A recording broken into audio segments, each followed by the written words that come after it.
Chers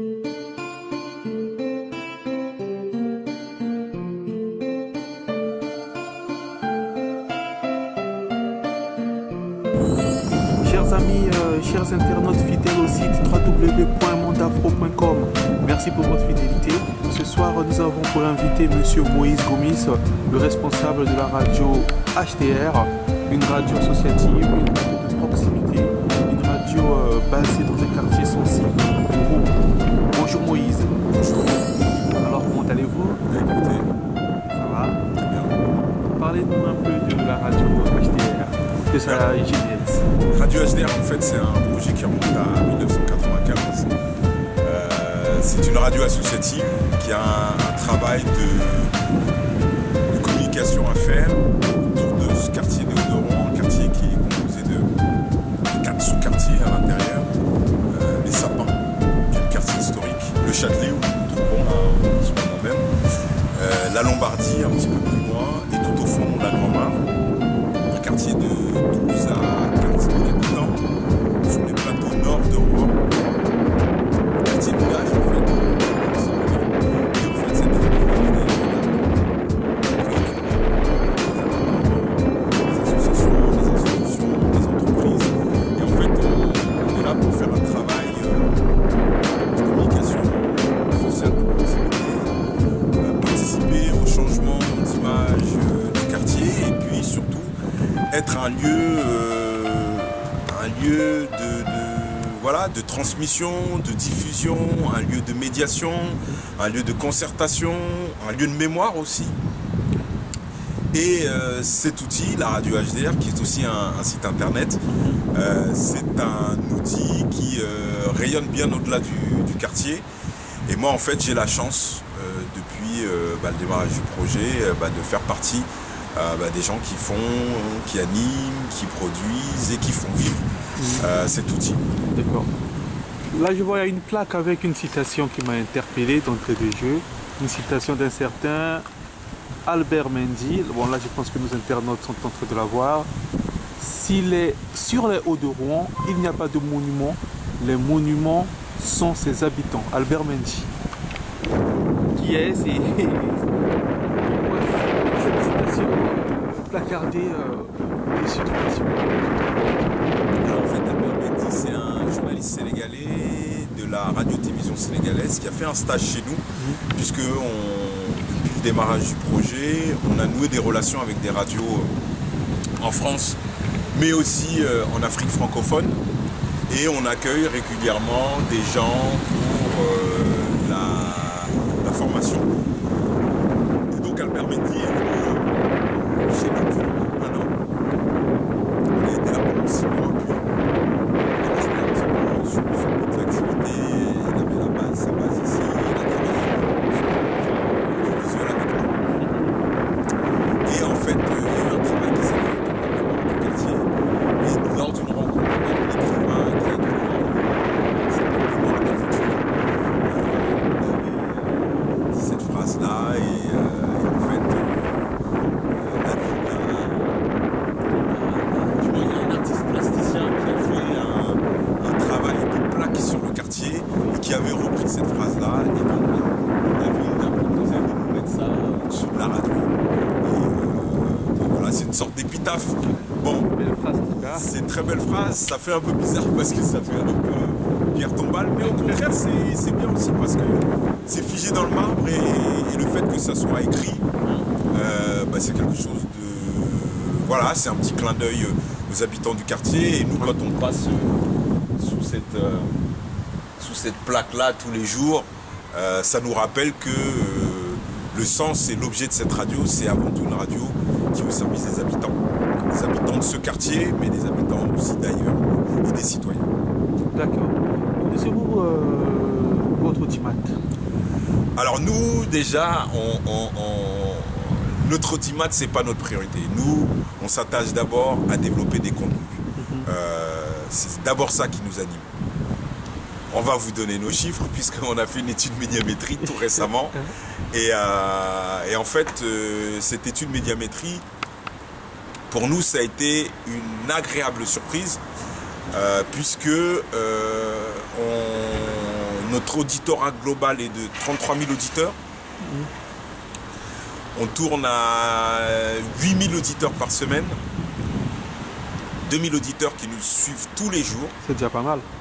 Et pour une fréquence qui n'est pas très forte, on a l'une des puissances d'émission les plus faibles de la bande FM à Rouen.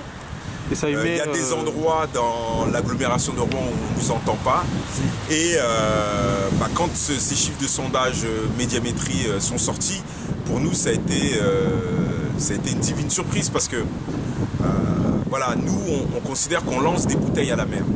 Okay. Et on sait qu'on est suivi, mais voilà, on se prend pas la tête. Voilà, on fait de la radio et là d'avoir ce retour comme quoi il y a des gens qui nous suivent autant, pour nous c'est génial. C'est génial et voilà, et ça nous oblige et ça nous donne encore plus de responsabilité parce que quand vous faites de la radio, vous ne faites pas de la radio pour vous, vous faites de la radio pour des gens, avec les gens. Et donc là, de savoir que notre travail, il y a des oreilles qui écoutent, il y a des oreilles qui réagissent, il y a des gens qui voyagent avec nous, il y a des gens qu'on divertit, il y a des gens aussi qu'on énerve, hein, on ne peut pas plaire à tout le monde. Et puis surtout, on se rend compte qu'il y a plein de gens qui acceptent de venir prendre la parole ici, il y a plein de gens qui même viennent pousser la porte de la radio sans forcément faire de la radio. Là, vous avez vu, il y a un habitant du quartier qui est venu là il y a quelques instants avec qui on a échangé et qui rentre à la radio. C'est un lieu, voilà, la porte elle est ouverte tout le temps et on n'a pas ouvert la porte pour vous. La porte elle est toujours ouverte, vous êtes rentré tout à l'heure à la radio, vous êtes monté et il n'y a pas quelqu'un qui est à l'entrée qui filtre, n'importe qui peut rentrer dans cette radio et nous, le principe c'est un lieu ouvert. C'est un lieu qui fonctionne grâce à des subventions publiques et donc ça veut dire que c'est une radio qui appartient à tout le monde. Et la porte elle est ouverte à tout le monde. Je sais que les quartiers entre guillemets sensibles sont réputés d'être des quartiers qui s'embrasent facilement. Et dans ce cas, quel rôle joue HTR quand il y a des tensions qui atteignent plus ou moins le paroxysme? Mais nous ici, comme je vous le disais tout à l'heure, on est un lieu de médiation. On est un lieu où la parole elle peut s'exprimer. Et qu'on est un endroit où, quand il y a des problèmes sur le quartier, les gens ils viennent naturellement pour s'exprimer. Il y a eu plein de crises sur le quartier depuis ces 17 dernières années. Et nous, à chaque fois, on a joué notre rôle. On ne va pas dire qu'on a été l'endroit qui a calmé les choses, mais le fait que la radio elle soit là, le fait que les gens ils aient la possibilité de s'exprimer sur un outil comme le nôtre, je pense que ça apaise. Ça apaise. Et que, en permanence, moi, en tout cas, qui étais animateur socioculturel sur le quartier, parce que je suis journaliste d'abord, mais j'étais aussi animateur socioculturel sur ce quartier, j'ai une certaine relation avec les habitants du quartier et je peux dire des choses à des gens, même dans des situations où les gens peuvent être très très en colère, et j'arrive avec la parole à apaiser les gens. Parce que ça fait partie aussi de mon travail. Et que moi, ce que j'essaie d'insuffler au sein de mon équipe, c'est le fait que on est ici, il y a des réalités. Vous me parlez d'un quartier sensible, moi je vous parle d'un quartier populaire, avec des réalités, avec des gens qui vivent des réalités. Et que voilà, il faut qu'on peuvent, et que voilà, moi je ne prends pas de jugement. J'ai eu la chance d'avoir une famille qui m'a entouré, même si je suis issu d'un milieu populaire, et j'ai su rebondir du bon côté. Et que j'aurais pu être à la place de certains, même qui tiennent les murs, qui font des choses et les gens font comme ils peuvent. Et que moi, mon rôle c'est d'être là, de donner la main sans jugement et que voilà, il y a des habitants, il y en a qui sont dans un sens, d'autres qui sont dans un autre sens, mais il n'y a pas de jugement. C'est avec tous ces gens-là qu'on construit cette radio et qu'on ne met personne de côté et que voilà, nous on est un endroit. Voilà, il y a le commissariat de police qui est juste à côté, hein, là, juste ici, là. C'est le commissariat de police qui est ici. Là, il y a la mairie annexe qui est là. Il y a un certain nombre de services qui sont ici, tout autour. Et nous, on est l'un des maillons de cette chaîne-là. On n'est pas plus important, on n'est pas moins important. On joue notre rôle, on joue notre place, ni plus ni moins, tranquillement. Et sur la programmation, il y a des gens qui disent que HTR c'est une radio de jeunes, que c'est pas une radio qui peut intéresser les gens de 7 à 77 ans, quoi. Alors, ce qui est paradoxal, c'est que les chiffres de sondage qu'on a eus prouvent que HDR n'est pas qu'une radio de jeunes. Il y a 47% des gens qui nous écoutent qui ont plus de 49 ans.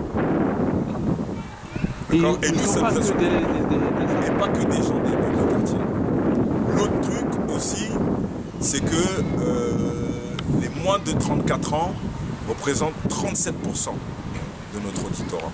Donc ça veut dire que oui, on est une radio qui est écoutée par les jeunes, mais c'est pas qu'une radio de jeunes. C'est une radio pour tout le monde. Nous, on la construit pas que pour les jeunes, on la construit pour tout le monde. Après, voilà. Mais c'est vrai que à travers la programmation musicale, on a une programmation musicale, on va dire, qui est plus adaptée aux 25-49 ans. Et après la jeunesse, bon, c'est un état d'esprit. Un état d'esprit, ouais, comme on dit. Voilà, c'est un état d'esprit, c'est pas... voilà quoi, c'est un état d'esprit. Mais ça n'émet pas dans toute la région, la radio? Non, malheureusement, la puissance d'émission qu'on a est faible et on ne nous capte que sur l'agglomération de Rouen en fait. Même à Elbeuf, à côté, on n'arrive pas à nous capter. On a une diffusion mondiale grâce à Internet. Internet fait que on nous entend partout sur la planète, mais sur la bande FM, on a une puissance d'émission qui est faible. Donc ce qui fait que les chiffres de sondage qu'on a sont énormes. Parce qu'on a une puissance d'émission où vous allez dans des coins dans l'agglomération de Rouen, on ne nous capte pas. Et pour nous, c'est problématique. Et qu'aujourd'hui, cette reconnaissance, avec tous ces gens qui nous suivent, ça veut dire que ce qu'on développe en termes d'interviews, reportages, documentaires, dossiers, émissions, le fait aussi qu'on ait une centaine de bénévoles qui viennent faire des émissions, proposer des programmes, proposer du contenu, des gens qui viennent du quartier, mais il y a des gens qui viennent aussi d'ailleurs, des hommes, des femmes, des vieux, des jeunes, des noirs, des arabes, des blancs, des gens qui ont des accents, des gens qui n'ont pas des accents, des gens qui sont au chômage, des gens qui travaillent, des gens qui sont issus de milieux populaires, comme des gens qui vivent très bien. Voilà. HDR, c'est ça.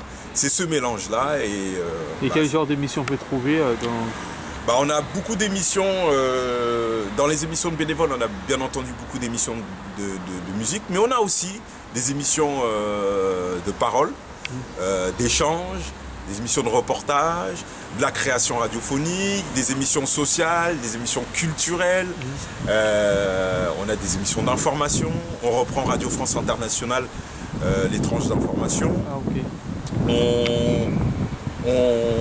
On est une radio généraliste, on appelle ça une radio généraliste,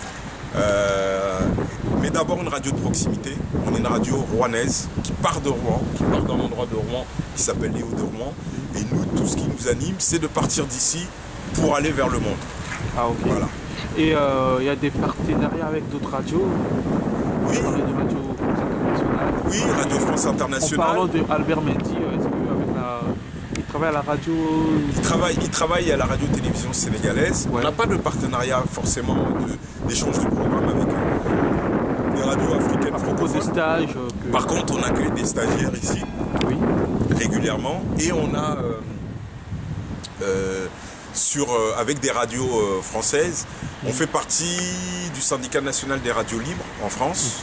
Donc on participe à des rencontres nationales ou internationales. Là, prochainement, on va partir en Irlande pour réfléchir sur des référentiels emploi, déterminer voilà, le métier d'animateur radio associatif c'est quoi, le métier de directeur dans une radio associative c'est quoi, le métier de journaliste c'est quoi, et on participe aussi à une fédération des radios associatives non commerciales de Normandie avec laquelle on travaille sur la conception de programmes, on partage aussi une régie publicitaire régionale avec cette fédération-là. Et donc on fait, voilà, on n'est pas tout seul dans notre coin, on est avec d'autres et on essaye d'avancer. Voilà. Vu le côté populaire entre guillemets du quartier, oui, est-ce qu'il y a des émissions en langue arabe ou en langue africaine, en langue asiatique? Il y a des programmes effectivement qu'on a développés. sur les langues étrangères pour travailler autour de la citoyenneté. Bon, c'était des programmes pour lesquels on a été financé pendant très longtemps et puis il y a un an, on nous a coupé les vivres. Ça ne nous a pas empêché de continuer parce qu'il nous restait un petit peu de sous par rapport à ça. Et là, on a relancé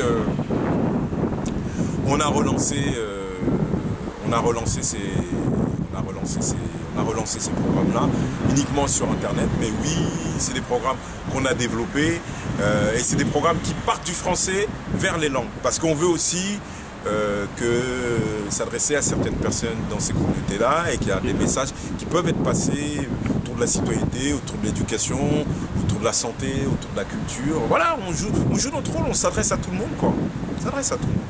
Ah oui, c'est bien. Et à propos des métiers de la radio, tout à l'heure vous avez parlé du métier d'animateur, de journaliste et autres. Pour vous, qu'est-ce qu'un bon animateur? Quelles sont les qualités qu'il doit avoir? Un animateur, c'est quelqu'un qui doit être capable de restituer l'ambiance d'un endroit. Il est là pour accompagner des auditeurs. Il ne doit pas être au cœur du truc. C'est un médiateur. Et que nous ici, on part du principe qu'il n'y a pas de star. Il n'y a pas d'animateur star. L'animateur, il est au service de justement, il y a l'auditeur. des gens qui peuvent être attirés par le végétariat. Oui, mais nous, c'est pas ça. Nous, on est une radio de proximité, on est là pour former les gens, pour qu'ils aient des bonnes bases. Il y a des gens qui sont partis d'ici et qui travaillent dans des radios pro. Moi, je pense à un bénévole qui aujourd'hui est sur RTL, qui s'appelle Tanguy Pasturo, qui travaille avec Christophe Ondelat. Et c'est un gars qui est passé par chez nous, qui est passé aussi par d'autres radios associatives. Et voilà, nous, quand il a fait de la radio ici, il avait du talent. Mais nous, on ne l'a jamais mis sur un piédestal et on a toujours travaillé en lui permettant de s'exprimer. Au même titre que d'autres bénévoles de la radio. Et puis aujourd'hui, voilà, c'est un professionnel qui est reconnu, qui est là, et voilà, c'est très bien. Et donc pour moi, un animateur, voilà, c'est pas quelqu'un qui doit se regarder le nombril, c'est quelqu'un qui est là, tourné vers lui. Comme notre site, comme son nom l'indique, mondeafro.com, c'est beaucoup plus des activités liées à la diaspora afro-caribéenne.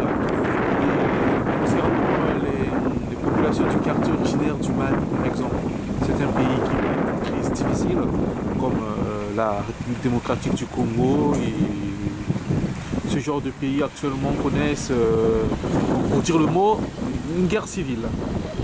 Est-ce qu'il y a des programmes spécifiques, surtout aux habitants du quartier, originaires de ces pays-là, qui ne comprennent pas très bien le français? Ça peut arriver pour les nouveaux arrivants, ceux qui sont arrivés à longtemps mais qui n'ont pas eu cette opportunité d'aller à l'école.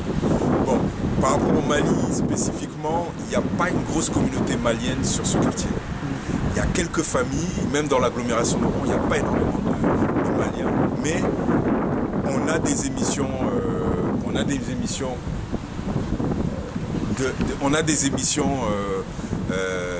d'information africaine où on parle de la problématique du Mali, mais on n'a pas de programme spécifique qui s'adresse à ces populations-là.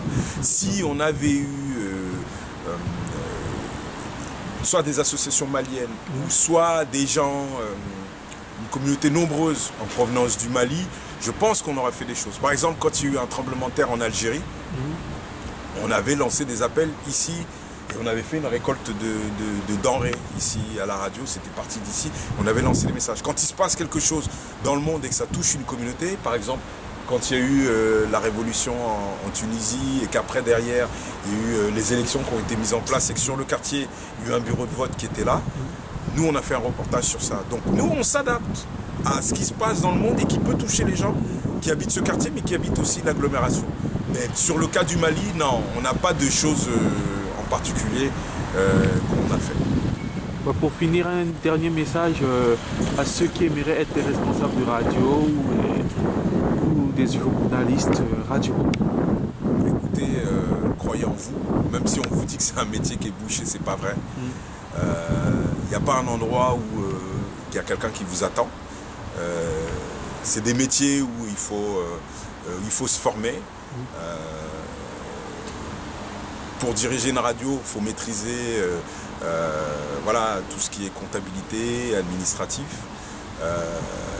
Le mieux, c'est de se former, mais on peut aussi, en frappant la porte d'une radio associative, apprendre aussi des métiers sur le tas, parce qu'on est ici sur des métiers où, voilà, c'est aussi vous, l'implication que vous allez avoir aussi à l'intérieur.